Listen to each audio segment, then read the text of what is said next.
Hi, hey, hi, it's me, your void, and I feel like stirring the pot a little today.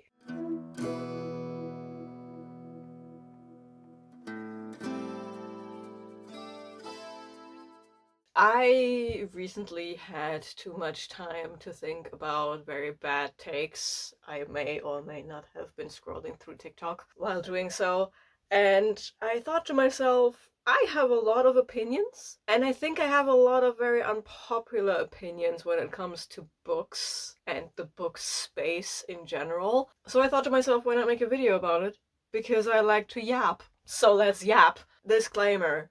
These are my opinions and my opinions only. I'm not telling you to have the same opinion as me, and you are allowed to have your own opinion, provided it is based on facts. I will not tell you that you are factually wrong just because your opinion is different than mine. This might be an unpopular opinion that I'm having here, but people can have different opinions on things. So these are my opinions. And if you don't agree with my opinions, we can have a friendly discussion down in the comments below. What I will not allow is people harassing other people, you harassing me, just because my opinion does not align with your opinion. Cool. Also, discussion. I am not fighting with you. I am discussing things. I'm very happy to hear you out. I'm very happy to see your side and have you explain your side to me. I am doing that as well. I am not fighting with you. The second you get defensive about stuff, you can take that and leave. Okay? I love discussing things and perspectives with people. What I'm not here for is fighting, because everyone has their own opinions. And if you're not an asshole, you can stay. So I, in my love for paperwork as a German, have a handy-dandy list of things that I just on the fly came up with, which are things that I think is an unpopular opinion on me. Maybe it's a popular opinion. I don't know. Let me know. I don't know. You let me know in the comments. Is this a popular thing to think? I don't know. First hot take is marketing a book should be more than just giving a list of tropes. You have an enemies to lovers, second chance, romance. I don't care. Give me the fucking plot. Give me the fucking plot. Knowing that there are two people in there who don't like each other, and they have liked each other in the past, and this will be a romance between them, that is not the plot. Even for a romance book, there has to be more. I hate this trend of people advertising their books, of publishers advertising their books by just giving you a list of tropes. If I want to have a grocery shopping list, I go grocery shopping. I want to see the plot of the book. I want to know what is the premise, what is the obstacle that these characters have to overcome, maybe a bit about the characters. Give me an actual plot synopsis. Footnote to this very same opinion, put the blurb on the back of your damn book. I don't need to know what other authors think about the book when I want to know what is inside my book. You can put that in the front. You know, let's just take a random book. See, there's a blurb in the back. That is what we want. And then you can have in the front the opinions on other authors who were allowed to read an excerpt of the thing. That here, like 1 page, 2 page, and then we get to the book, and in the back it actually tells you what the book is about. Can we have that, please? I don't want a laundry list of tropes, and I don't want the opinions of other authors in the back where the blurb should be. Cool. The second one. This is one a lot of people fight over, and I don't know why. Audiobooks aren't reading. Now, before you come for me, that is not my opinion. My opinion is audiobooks do count as reading, with a footnote. Because my autistic ass takes things way too literally and way too detailed. So yes, while the act of listening to an audiobook is not the act of reading, it is still comprehending the story of a book, and therefore counts under the umbrella term of the hobby that is reading. Under that umbrella, we can put book shopping, book collecting. That is the umbrella of the hobby of reading. Listening to an audiobook is in there, as is reading mangas and comics, by the way, picture books as well. All of that is under the umbrella of the hobby of reading. The active verb of reading, it is not, because you are listening. There are even studies that show us what is going on in your brain while you read with your eyeballs or listen with your ears. But again, when we have this discord, audiobooks aren't reading, that usually means people are excluding audiobooking from the hobby of reading. And that is factually wrong, because you're still perceiving a story that was written by an author. If you need another example, my theater kid ass. When I read a play, it is the same under the umbrella of theater as when I watch the play being played. The only difference is when I read a play, the only filter I have is my own directorial imagination, and when I see a play, it is filtered through someone else's directorial vision. That is the difference. It is still comprehending a theater play, and therefore it still falls under the umbrella of the hobby of theater. Going to the theater, reading theater plays, acting in theater plays, same hobby. Same hobby. So listening to an audiobook still counts as reading to me. I listen to audiobooks, I count them as books that I read, period. Same goes for my manga, same goes for my comics. All of that is reading as the hobby.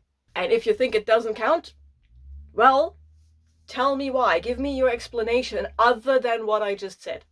Why doesn't it count into the hobby of reading? I know the verb, the doing of the thing is different, but why don't you count it to the hobby of reading? Because if I listen to a book and you read a book, we have perceived the same thing. We can still talk about the same story. So why don't you count it? Speaking of audiobooks, there is this weird controversy going around that if you hit a certain speed of audiobook narration, you are not reading the book, not listening to the book, because you, the person who has the point, cannot comprehend the book at the same speed. I listen to my audiobooks on 2.5 speed minimum. I can go up to 3 times speed very often. There are even books that I can listen to on 3.5 speed, very rarely. My record is actually 4 times speed. I listened to, where is it? I listened to The Kiss of Deception by Mary E. Pearson on 4 times speed. And I listened to, I can't reach it right now, but I listened to The Raven Boys by Maggie Stiefvater on 4 times speed. Now, Maggie Stiefvater, I could do that because it was in German. The audiobook that I was listening to was in German. So I could go to 4 times speed because that is my native tongue. That I can just comprehend that. And for Kiss of Deception, I could go to 4 times speed because the original speed was so damn slow. This book has 3 perspectives, and 1 perspective is actually read a bit faster, so for that one I then had to slow down in order to comprehend what was said. But listening speed for an audiobook depends on so many things. I mean, you hear me talk. I talk fast. My thoughts go fast. I can listen to things fast. I watch most YouTube videos on 2 or 2.5 speed, just because my brain works that fast. Same goes for audiobooks. I read very fast, I listen very fast. That's just what I do. And if it's too slow, that is when I will check out. That is when my focus will leave the room. Because it is too slow and therefore boring. I need it to be that quick. So just because you cannot reach 3.5 speed doesn't mean that other people cannot reach 3.5 speed. I also learned this is a muscle. Listening comprehension is a muscle you can train. When I started listening to audiobooks, I was not an audiobook person a couple of years ago, but when I started listening to audiobooks, 2 times speed max. Then I worked my way up to 2.5 and I was, whoa, that is so cool that I can listen at 2.5 speed. And this 24-hour high fantasy audiobook is suddenly only 12 hours and a lot less intimidating. And I worked my way up to a consistent 3 times speed at this point. My reading speed with my eyeballs has also increased by just reading. So what is your point? You don't know how my brain functions. You don't know how good my listening comprehension skills are. So who are you to tell me that I am not comprehending what I'm listening to just because I am capable of listening to something at faster speeds than you are? I think it was it Spotify or was it Audible that had this very bad take at the beginning of the year where they were like, oh, listening on more than 2.5, more than 2 times speed is actually not listening. Bitch, that is capitalism. They just want to get the listening numbers up, okay? They just want the listening time to increase. And when you listen to a 24-hour audiobook in less than 12, they don't like that because they don't make money off that. That is such a stupid hill to die on. Like, do you want to agree with Amazon? Come on. This one might be one of my hottest takes ever. Romantasy. Romantasy needs to get its shit together. I said this in a video I recently filmed. I don't remember which one it was. I think it was my August TBR video, where I explained my issue with romantasy as a genre. I am not coming for romantasy lovers. I am not coming for you. I'm not coming necessarily for your genre. I'm not coming for your books. You can keep that. It's not my thing necessarily, but you do you. No, the thing that I think is so fundamentally screwed with romantasy is that the genre doesn't know what it wants to be. If you think about it, we have guidelines, very strict guidelines for every single genre. And if we don't have that, we get down to the nitty-gritty with subgenres. Take fantasy.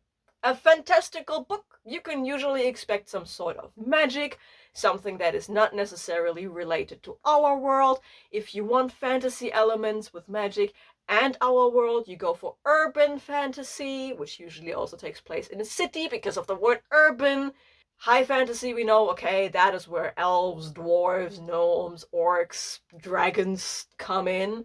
Then we have grim dark fantasy, where you know, okay, all of your main characters are shitty people and very shitty things will happen to them. You know that stuff, you know the subgenres. And then you have romantasy. And I don't know what the book is when you tell me it is a romantasy. Okay, is it a romance story with a fantasy setting? Is it a fantasy book with a fantasy plot, but there is a romance in there? Romantasy needs to figure out its guidelines. How much, when you say romantasy, what I think initially is we have a romance book in a fantasy setting with hints of your typical fantasy plot. A hero's journey, a chosen one trope, stuff like that. Right? That is, when I think romantasy, that is what I want to see. A romance plot in the focus of the thing with the hallmarks of fantasy around it. The thing is, a lot of romantasies, yes, they give you a fantasy background, but what you don't understand is a fantasy book lives and thrives on world building. So if you give me a romance set in a fantasy setting and you ignore your fantasy setting, you don't give me information about the fantasy setting. Also, when you use the fantasy in your genre, I'm expecting to see fantastical elements and not just a love story, you know? So I think romantasy, again, it needs to get its shit together in terms of what is the genre? What are the guidelines to writing romantasy so that we can adequately and conclusive separate it from fantasy with a romance subplot, which, for example, a lot of YA books have, or from a romance with a fantasy setting. I need to know what romantasy is and what it wants to be when it grows up. So every time you say, this is a romantasy recommendation, I need more information. And I don't want to need more information. If you say romantasy, I want to know what a romantasy is. And it varies from person to person. And that is something that's probably, again, me just being autistic. I want to have these guidelines. I struggle with not having this clarity about it, you know? Speaking of romances, the blonde love interest. Why do we hate blondes? Why do we hate blonde love interest? Why does the love interest always have to be a dark-haired, blue-eyed or dark-eyed shadow daddy emo boy covered in tattoos? What is your problem with blondes? What is your problem with redheads? What is your problem with anyone who's not emo? Not every love interest has to be a shadow daddy. Not every love interest has to have the emo cut hairstyle. Not every love interest has to be a member of My Chemical Romance, okay? Okay? What is your problem, people? Like, I legitimately do not get the hate for blonde-haired romantic interests, specifically men. What does the hair color have to do with anything? I mean, sure, people have preferences. If it's not your type, it's not your type. But the vitriolic hate for blonde love interest, I don't get that. I really don't get that. Hair color is one of the least of my concerns when I'm looking at a love interest. Having blonde hair is not a red flag. What? Also, the hypocrisy of it all. Every one of you bitches is thirsting for the Targaryens, the blondest bitches on the planet. I see you loving on Daemon Targaryen, Aemond, Aerion. I see you running after all of those platinum blonde bitches. Okay? So don't tell me that a blonde love interest is not your thing. Just saying. Also, shadow daddies can be blonde. Okay? Shadow daddies can be blonde. There, I said it. Then a hot take that isn't a hot take. DNF that book. If you don't like it, DNF it. You can DNF it for any kind of reason. I DNF'd an enemies to lovers romance on page 22 because the love interest was not that there wasn't enemies in there. She was just a Karen and she was a bitch to the male love interest. That's not enemies to lovers. That's just you being a Karen. I DNF because of that. You can DNF because of the writing style. You can DNF because the text reads younger or older than intended. You can DNF for whatever reason. Maybe the main character's name is Kyle. You can DNF for that. I know for a fact, I have seen that. I have seen people in videos and comments talking about the fact that they DNF'd the book because the love interest was blonde, okay? DNF the book. You don't have time for bad books. There are so many great books out there, and just imagine, you read a bad book, it puts you in a reading slump, and that is why you can't enjoy a book that you probably think is going to be good. It happened to me. It happened to me. I once did not enjoy a book that I know for a fact was everything I wanted it to be, and on a reread, it was good. I loved the book on a reread, but because I was in a reading slump, because I didn't DNF a book when I should have DNF'd it, I didn't like it. So get those bad vibes out. Ouch, we don't need that negativity in our life. Also, on the topic of DNFing, if you tell me that a book is meh, and it's the start of a series, and then you tell me the series gets good in book 2, 3, 4, 5, whatever. If the series isn't good from the get-go, I am not going to bother reading that shit. As an author, you have the job to hook your readers in the beginning of your book, so they finish the book, and if it's a series, that first book is where you want to get your reader. Okay? My rule is as an author, you get 100 pages to convince me to stick with your book. If the book is over 500 pages long, I will give you 200 pages. If in these 200 pages, 100 to 200 pages, something irks me, or I am not convinced that this is going to go anywhere, I usually look up people who have DNF'd it, and I read their reviews and why they have DNF'd it. I also sometimes look into 1-star reviews or like low-star reviews because they usually tell you they made it to the end and all of this bullshit happened. And if that aligns with what I'm thinking, I'm DNFing the book. Do not tell me a series gets good in book 4. I have had people tell me that about Brandon Sanderson specifically. My beef with Brandon Sanderson is a topic for a different video, honestly. I have read The Way of Kings, the first book in the Stormlight Archives. I read the German version, so it was over 1,000 pages long. And it went absolutely nowhere. And then I see people complaining about that, and they get answers from Cosmere fans. The series gets good in book 4. That is when the plot starts. And I'm like, you expect me to read 4,000 pages to find the plot? I am sorry, but that is not good writing. That is not good writing. If you write a book that is that long, you have 200 pages maximum to get me interested in what you are doing for at least the book. And then the book should end in a way that makes me want to pick up book 2. If you can't manage to hook me in the first book, you do not have the right to write a 13-book series. Period. I can forgive a low book 2. Second book syndrome is a thing. But if you don't manage to get me to the point where I'm willing to suffer through book 2, what is the point? You're not doing your job right, quite honestly. Again, DNF, move on. There are better books out there I can spend my time on. Rolling it back to the genre discussion, erotica is a valid genre. If you only read erotica, you're reading books. You read. There's nothing wrong about that. I read a lot of erotica. I read a lot of high fantasy. There is no genre on this planet that doesn't count as reading. I don't know why you think there are genres that are lesser than. Romance is just as valid as some classic. Fantasy is just as valid as nonfiction. Erotica is just as valid as reading a children's book to your children. All of it is reading. There are words, and you comprehend them. Stop trying to be better than other people. We don't need a class war in reading. What's wrong with you? This one is one that I have been very vocal about. And this is not just a problem in the book community, it is a fandom problem, but specifically in the book community, I see it popping off. I already talked about Brandon Sanderson, but people need to stop being Swifties over books. What I mean by that is there are books out there and authors that develop a cult-like following.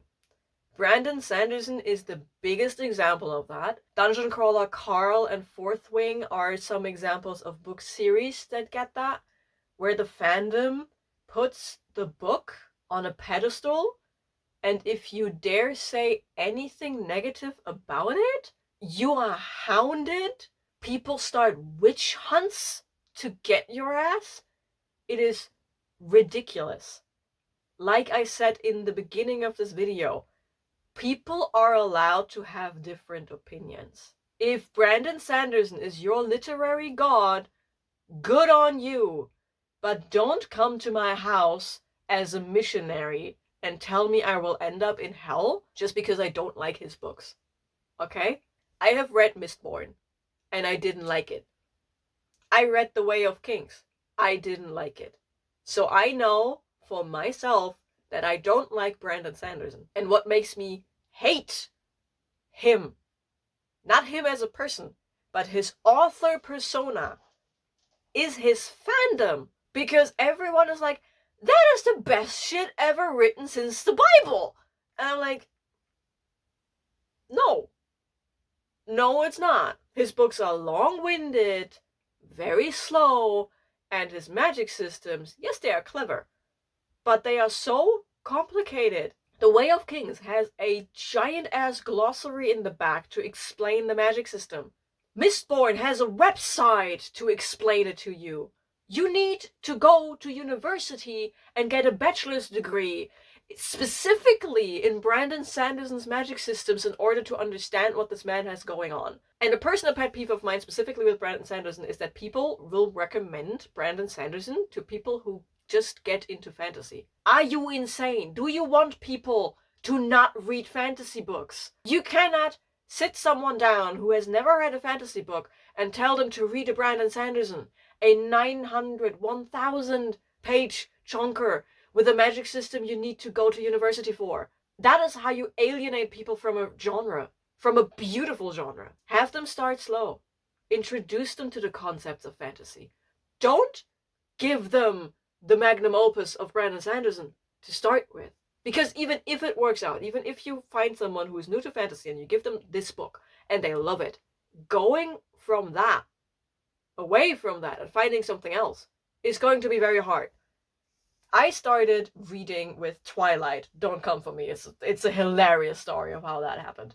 But Twilight gave me a very specific feeling, and it was the first time I read a book on my own and wasn't forced to read it by school. So I was trying to find a book that gave me that feeling, and I couldn't, because there weren't Twilight-esque books out there. So I was stranded in this middle, like, I read one book. I held my tiny copy of Twilight, and I was like, where do I go from here?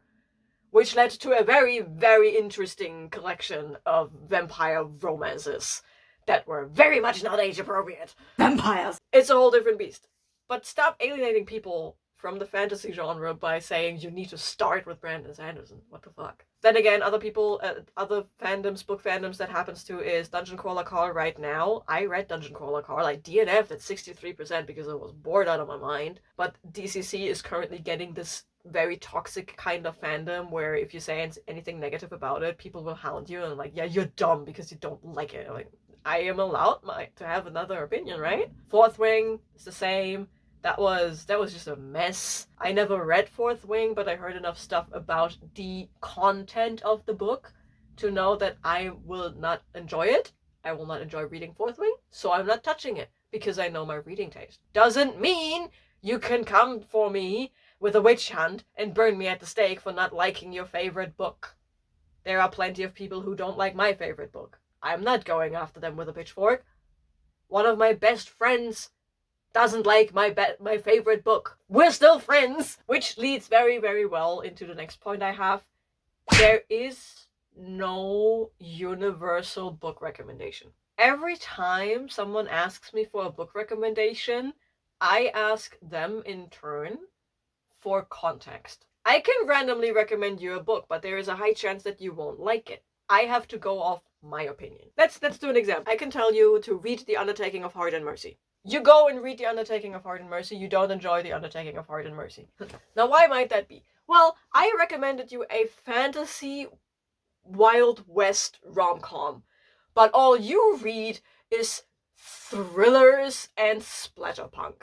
Do you see the issue here? So usually when someone asks me for a recommendation, I'm like, okay, what genre are you looking for? So that I can at least narrow it down.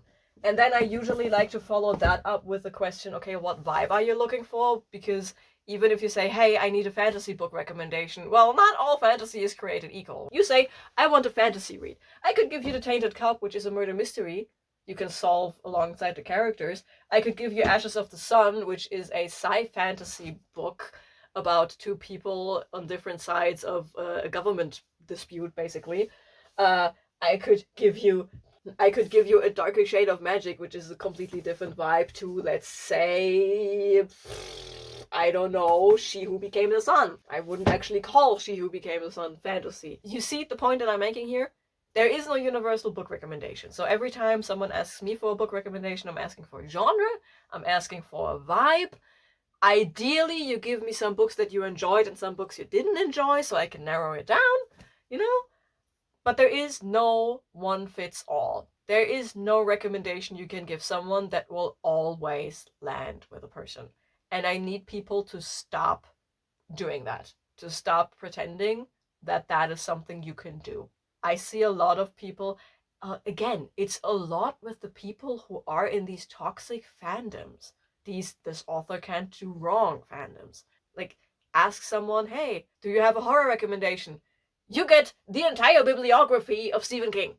Like, okay, cool. Do you have any other recommendations for horror? Because I don't like Stephen King. It's that kind of stuff. It's like, yes, we can have our favorite books, and yes, we want other people to read our favorite books. I get it. But trust me, your favorite book is not the end-all be-all of books. It's just it. This video, I think, is going to need a part 2, because I have so many opinions. I didn't even get through half of the list I have, but I think, for now, I made a couple of points. And I think we might be able to talk about this if anyone would like to engage with this conversation. Is this rage bait? Who knows? But yeah, I will leave it here for now. I have more opinions, trust me. And yeah, if you made it to the end of this video, let me know, what is your opinions on these points that I just made? Do you yourself have some unpopular opinions? Do you want to talk about it? Again, don't be an asshole in my comments, because I will delete your comments if you are an asshole. Friendly discussion? Yes, let's have that. Let's discuss. I love discussing. I love seeing other people's perspectives and stuff. So yeah, let's do that. Friendly discourse. Behave yourselves. And if you don't want to talk, at all, leave a... Is there such a thing as a debate emoji? I don't think so. So leave a... Leave an angry emoji down in the comments below. Just because. Let's confuse some people what we are angry about. And yeah, I guess I will see you in the next video. Bye!